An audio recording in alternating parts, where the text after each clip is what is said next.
Hi, I'm Jeff Sturgis from Whitetail Habitat Solutions. We're blessed to be using Reveal cameras and Tactacam. I talk about that in one of the other videos for Reveal and on this channel.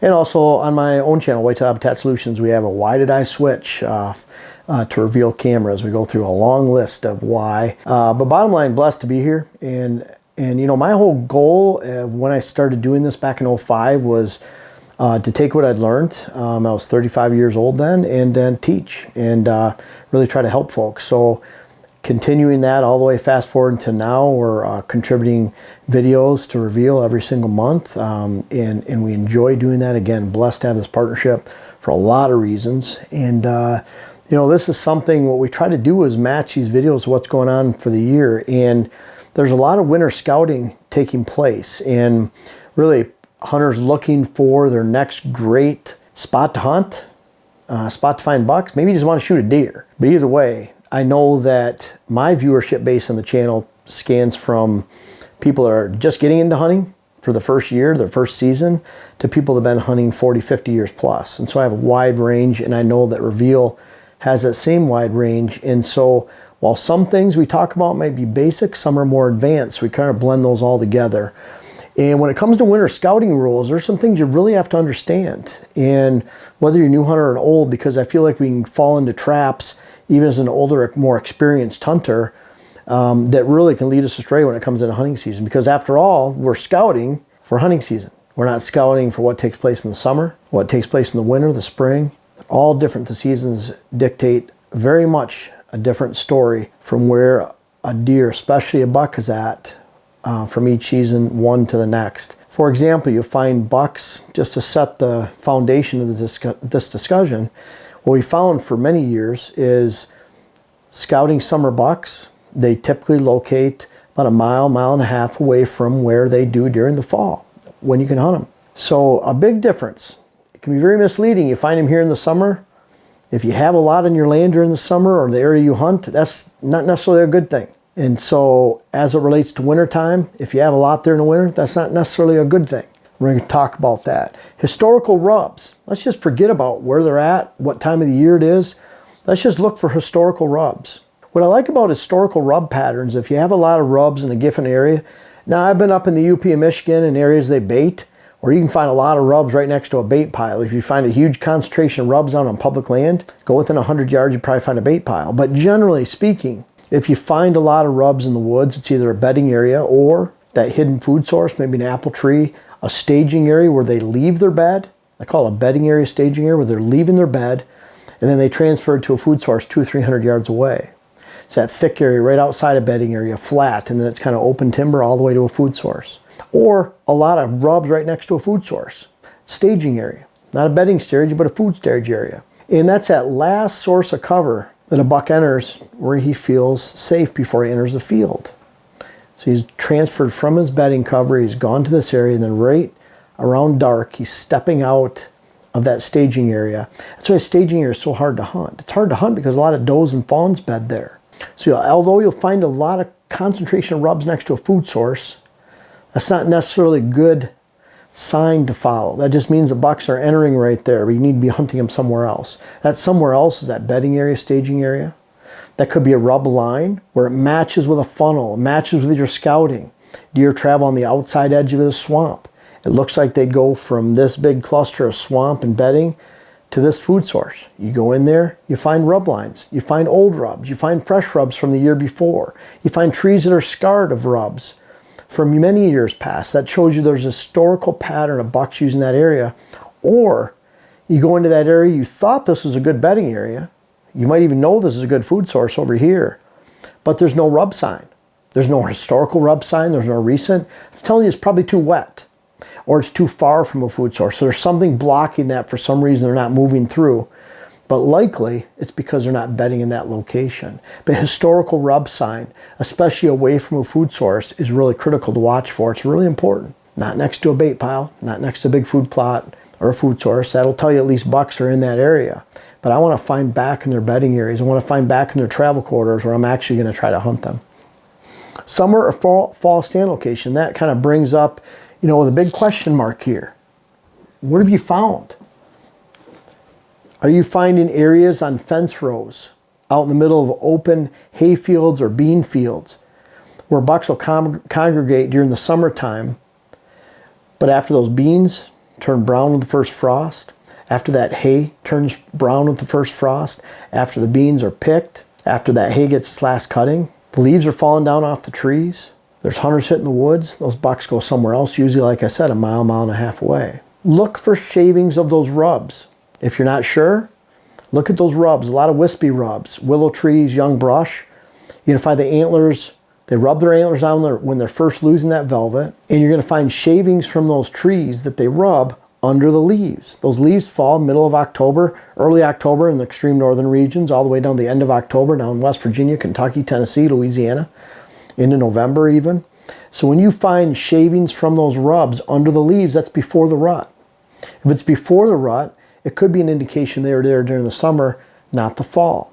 Also ask yourself when you're scouting and you find this perfect tree, ask yourself, does this seem thick enough? Does this seem like a nice funnel? Does this seem like it's between doe bedding areas? Maybe parallel to a big food source, but in the woods 100 yards. Does this match rub sign, scrape sign? Does this look like a spot where I could hang a stand and actually shoot a buck? If it's out in the open, if it's near water holes that are out in the open, mature bucks have to travel, an older buck has to travel a long ways to get there, then I would avoid that area as more of a summer hot spot. You're not looking for summer hot spots, we're looking for fall hot spots. And we're not even looking for winter hot spots right now. That's kind of the point too. Fall's a lot different than winter. One way to tell the difference between fall hot spots and winter hot spots are scrapes. Scrapes are taking place. Now I know there's a third rut in early January, but a lot of seasons are open still then. Early December there's scrapes that take place. Watch it happen in January too. And then of course early November to mid-November depending on where you're at, and end of October even. But look for those scrapes. Where you find scrape lines, where you find concentrations of scrapes near bedding areas, then now you've found more of a November, early December, end of October hot spot. There's not a lot of scraping activity taking place in February and March, especially where they're scraping on the ground. You know, we use mock scrapes all the time. We don't add any scent. It's just a hanging vertical vine. And with those mock scrapes, we find that deer paw the ground very, very little. They actually rub their preorbital gland scent on the actual licking branch itself, and that's what takes place with scraping. They might scrape all year, but they're actually not making a scrape. But where you find that broken branch in the woods, that can be a sacred spot the bucks travel by. And when they go through the area, even if they're not there during the summer, when they do travel through middle of the night, hit that scrape, you have your reveal on there and you have your camera and you're watching that, it's telling you, you know what? This is not a summer zone, because I'm not getting a lot of pictures here, but when that buck came through, he went right to that scrape and he's going to be there during the fall. So scrapes are very important, because it's not a summer thing, it's not a spring thing, especially right after winter. You don't have leaf cover.